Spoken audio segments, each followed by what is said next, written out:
আমি নাফরমানি করব না, আমি আমার রবের হুকুম থেকে এক চুল নড়ব না। কি হবে শেষ পর্যন্ত? এই পৃথিবী ষড়যন্ত্র করুক আর হুমকি দোক আর ধমকি দোক, শেষ কি করবে? গুলি করবে। শেষ কি করবে? ব্রাশ ফায়ার করবে। শেষ কি করবে? গুম করে দিবে। শেষ কি করবে? হত্যা করবে। শেষ কি করবে? খুন করে ফেলবে। এরপরে এরপরে কি? ফালাস্তু বালি হিনা উকতালু মুসলিমান আলা আইয়ি শিক্কিন কানা লিল্লাহি মাসরাই। বুখারীর riwayat, নবী সাল্লাল্লাহু আলাইহি সাল্লামের বিখ্যাত সাহাবী হযরত খুবাইব ইবনে আদি, একজন সাহাবী খুবাইব রাদিয়াল্লাহু তাআলা আনহু, তানঈম নামক জায়গায় মক্কায়, মানে এখানে এখন যে মসজিদে আয়েশা বলে এনাম সাহেব, এই মসজিদে আয়েশার পাশে হাজী সাহেবরা পরবর্তী উমরাগুলো যেখান থেকে করে আয়েশা মসজিদ কয়, এহরাম বাঁধে যেখানে, এই আয়েশা মসজিদের পাশের জায়গাটারই বলে তানঈম।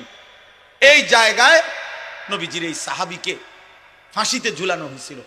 মক্কার কাফেররা হযরত খুবাইবকে যেদিন ফাঁসিতে ঝুলায়, সেদিন মক্কার নেতা আবু সুফিয়ান হযরত খুবাইবকে বলছিলেন, খুবাইব, ফাঁসির শেষ মুহূর্তে, ফাঁসির পূর্বক্ষণে তোমার জীবনের শেষ তামান্না কি? হযরত খুবাইব বলছিলেন, আমি 2 রাকাত নামাজ পড়তে চাই। তো রশি খুলে দিছে, উনি 2 রাকাত নামাজ পড়ছে।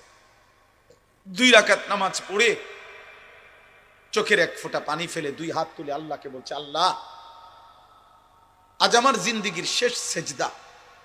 এই দুশ্মনরা ভাববে আমি মৃত্যুর ভয়ে দেরি করতেছি, যদি এটা না ভাবতাম তো আখিরি সেজদা আরো লম্বা করে দিতাম,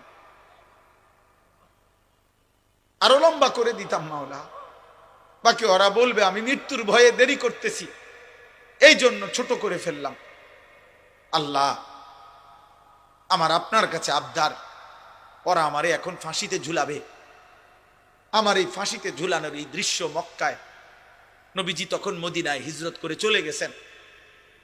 হযরত খুবাইব বলছেন, আয় রব্বুল আলামিন, আমার শেষ তামান্না আমার মদিনার নবী যেন মদিনায় বসে আমার ফাঁসির দৃশ্য সরাসরি দেখতে পায়।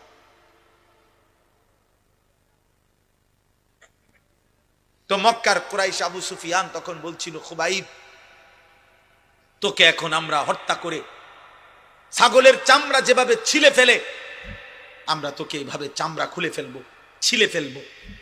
এই তখন তিনি একটা কথা বলছিলেন, শুধু এইটাই বুখারীতে আছে, ফালাস্তু বালি হিনা উকতালু মুসলিমান।